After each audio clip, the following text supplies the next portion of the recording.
The discovery of the morning sun cast long shadows across the barren landscape of Kepler 442b, its pale light filtering through the toxic atmosphere that made the asteroid mining colony feel like the edge of the universe.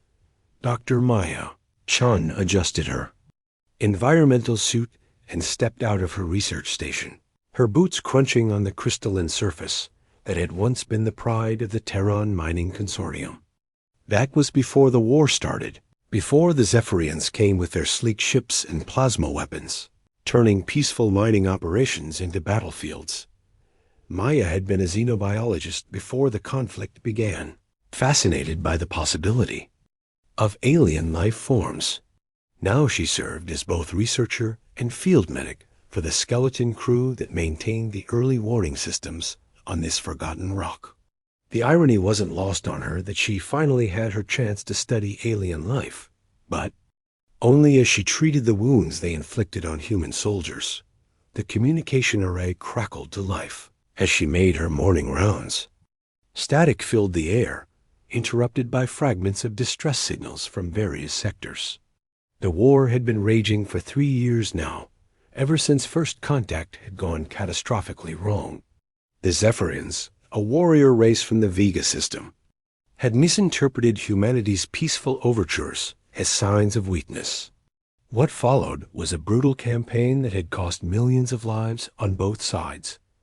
Maya paused at the edge of the mining complex, scanning the horizon with her binoculars. The landscape stretched endlessly in all directions, broken only by the occasional mining shaft or abandoned equipment. It was during this routine survey that she noticed the smoke rising from behind a distant ridge.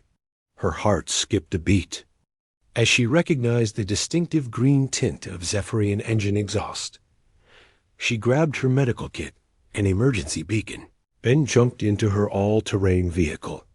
The ride across the rocky terrain was bone-jarring, but Maya pushed the vehicle to its limits. As a medic, she had taken an oath to preserve life, regardless of species. The logical part of her mind screamed warnings about approaching a potentially hostile alien craft, but her medical training overrode her survival instincts. The crash site was worse than she had imagined. The Zephyrian reconnaissance ship had carved a deep gouge in the asteroid's surface, its hull twisted and burning. The vessel was smaller than the massive dreadnoughts she had seen in intelligence briefings, built for speed and stealth rather than heavy combat. Maya approached cautiously, her scanner detecting life signs, but no immediate threats. She found the pilot 50 meters from the wreckage, thrown clear during the impact. The alien lay motionless in a pool of blue-green fluid that Maya recognized as Zephyrian blood. The warrior's sleek, reptilian form was encased in damaged armor that sparked with failing power systems. Even unconscious and broken, the alien projected an aura of deadly grace that made Maya's hands shake. Maya had seen Zephyrians before, but only in combat footage and intelligence reports. Up close, she was struck by their alien beauty.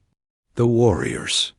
Scales shimmered with an opalescent quality that shifted between deep purple and silver, depending on the light.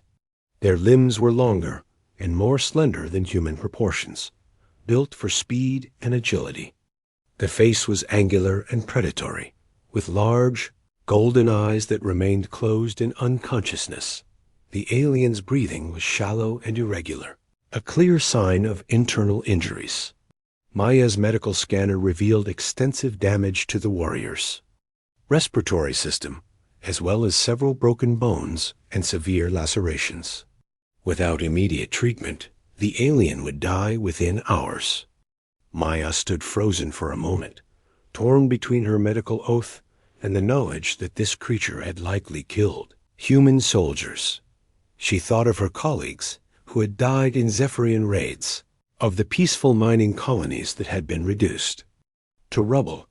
Every rational part of her mind told her to walk away, to let the enemy warrior die alone in the alien landscape. But as she watched the alien's labored breathing, she saw not a monster, but a living being in desperate need of help. Maya made her decision. She activated her emergency beacon to signal for evacuation support, then began treating the alien's wounds. The warrior's armor was more advanced than anything in human technology, but the medical principles remained the same. She worked quickly to stop the bleeding, using her portable medical equipment to stabilize the alien's vital signs. The most challenging aspect was the communication barrier. Maya had studied Zephyrian anatomy in preparation for treating wounded enemies, but she had never attempted to communicate with one. The alien's universal translator had been damaged in the crash, leaving them unable to understand each other. Maya found herself speaking in soothing tones, hoping that her intent would be clear, even if her words were not thought as she worked. Maya noticed something unusual about the alien's armor.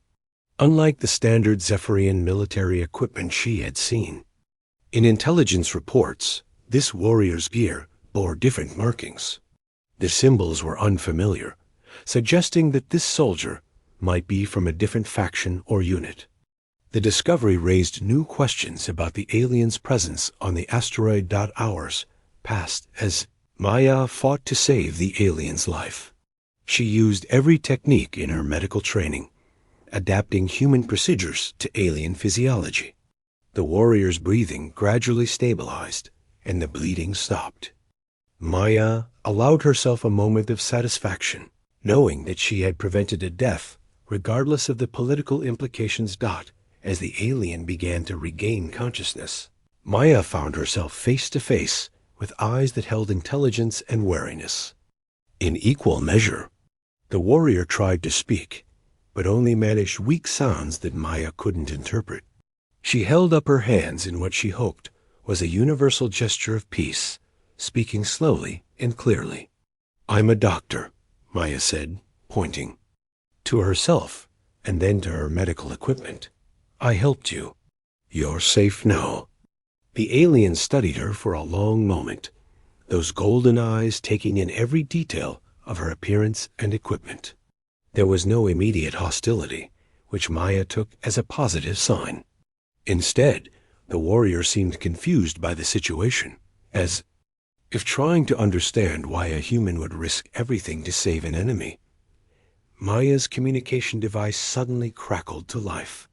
The evacuation team was requesting her status, wanting to know if she needed immediate extraction. She looked at the alien, knowing that revealing the warrior's presence would likely result in interrogation and imprisonment.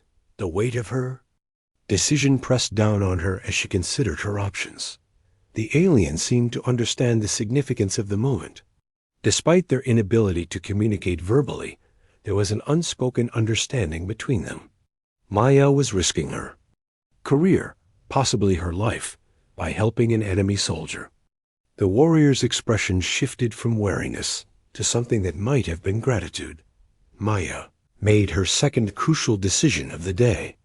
She responded to the evacuation team, reporting that she had found only wreckage and no survivors.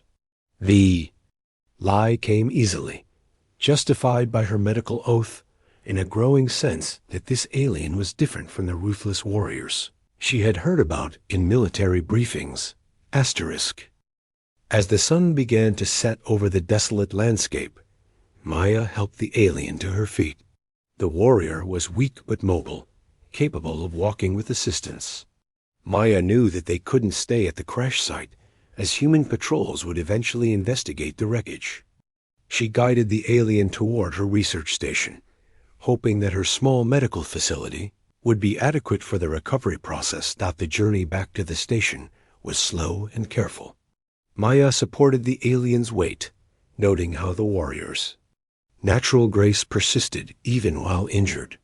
They communicated through gestures and expressions, developing a rudimentary understanding despite the language barrier. Maya found herself impressed by the alien's intelligence and adaptability. Upon reaching the research station, Maya settled the alien in her medical bay. The facility was basic but well-equipped, designed to handle emergencies until proper medical evacuation could be arranged. She continued treating the warrior's injuries, working through the night to ensure a full recovery. As dawn approached, Maya realized that she had crossed a line from which there was no return. She had not only saved an enemy soldier, but had also lied to her own forces about the alien survival. The implications were staggering, but she felt no regret. Something about the warrior's presence had touched her, humanity in a way that transcended the boundaries of war. The alien watched her work with growing awareness, those golden eyes reflecting a complex mixture of emotions. Maya sensed that the warrior was grappling with their own confusion about the situation. They had awakened expecting to die on a hostile world, only to find themselves being tended by an enemy who showed them nothing but compassion. Maya finished her medical work and sat back, exhausted but satisfied. The alien would live, and with proper care, would make a full recovery.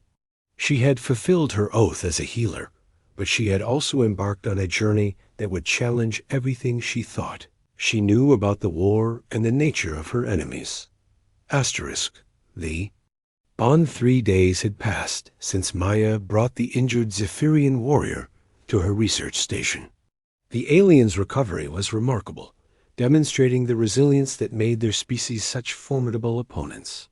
Maya had learned to read the subtle changes in the warrior's expression, the way their scales shifted color with different emotional states. What she discovered was a complex individual far removed from the savage monsters described in military propaganda. The breakthrough in communication came when Maya attempted to teach the alien basic English words. The warrior proved to be a quick learner, possessing an intuitive understanding of language structure that allowed them to grasp concepts rapidly. Within hours, they had established a basic vocabulary that enabled meaningful conversation.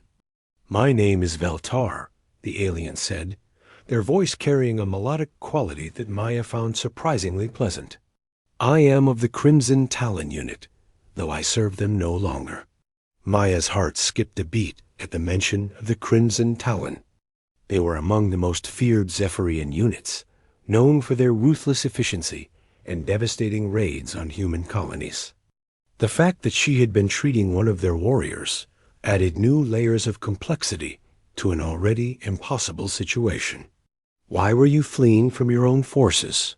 Maya asked, settling into a chair beside the alien's bed.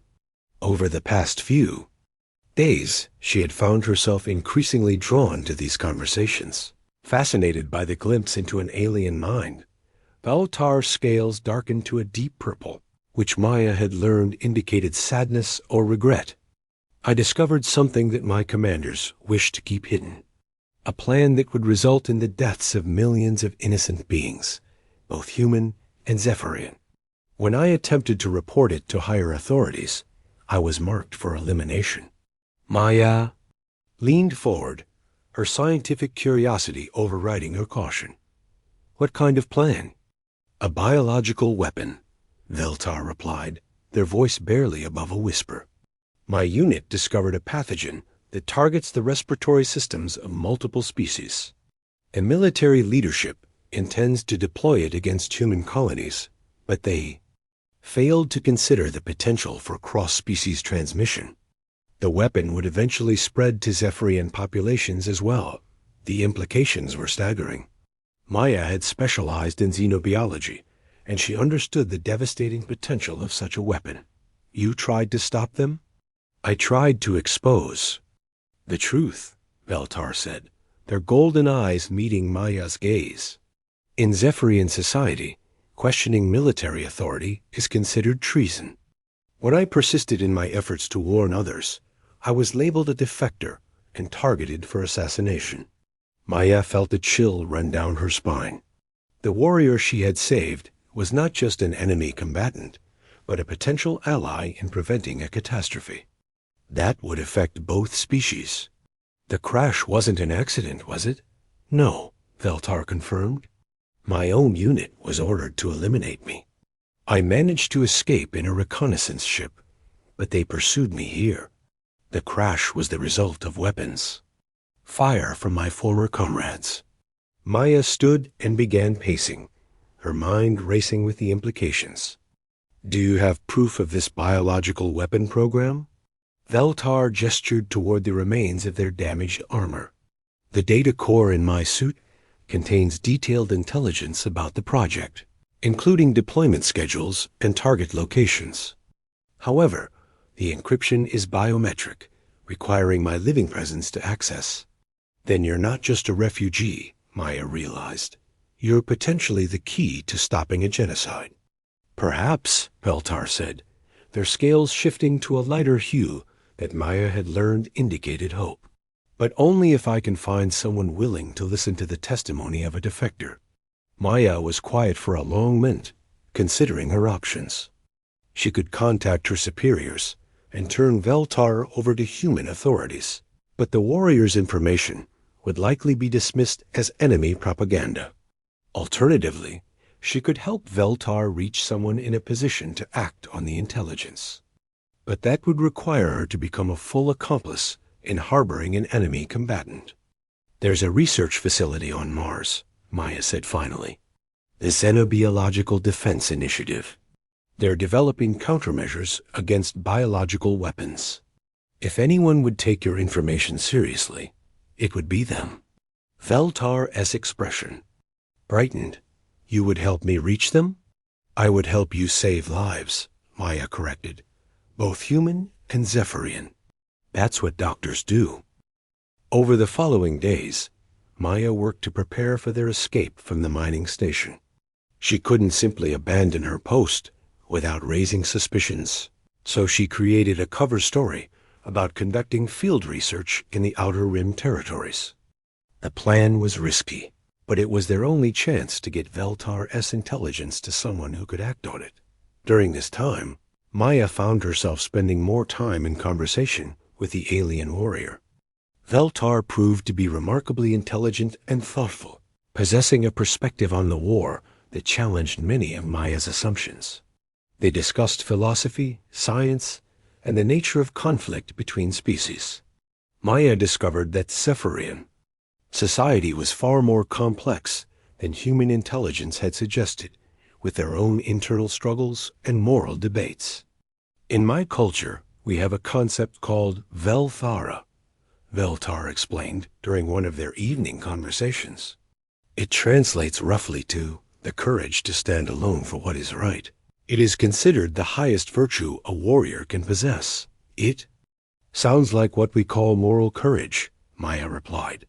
The strength to do what's right, even when it's difficult or dangerous. Yes, Veltar agreed, their scales shimmering with what Maya had learned was a sign of deep emotion. You have shown, Velthara, by helping me. In my society, you would be honored as a great warrior. Maya felt a warmth spread through her chest at the unexpected compliment. I'm not a warrior. I'm just a doctor who couldn't let someone die. That is what makes you a true warrior, Veltar said. You fight for life itself, the most precious thing in any universe. Their conversations revealed the deep philosophical divide that had led to the war between their species. Humans valued individual choice and freedom, while Zephyrians prioritized collective strength and unity. The initial contact had been a collision of incompatible worldviews, exacerbated by miscommunication and fear. Maya began to understand that the conflict was not simply about territory or resources, but about fundamental differences in how each species viewed existence itself. The seventh day of Veltar's recovery, Maya's early warning systems detected approaching ships.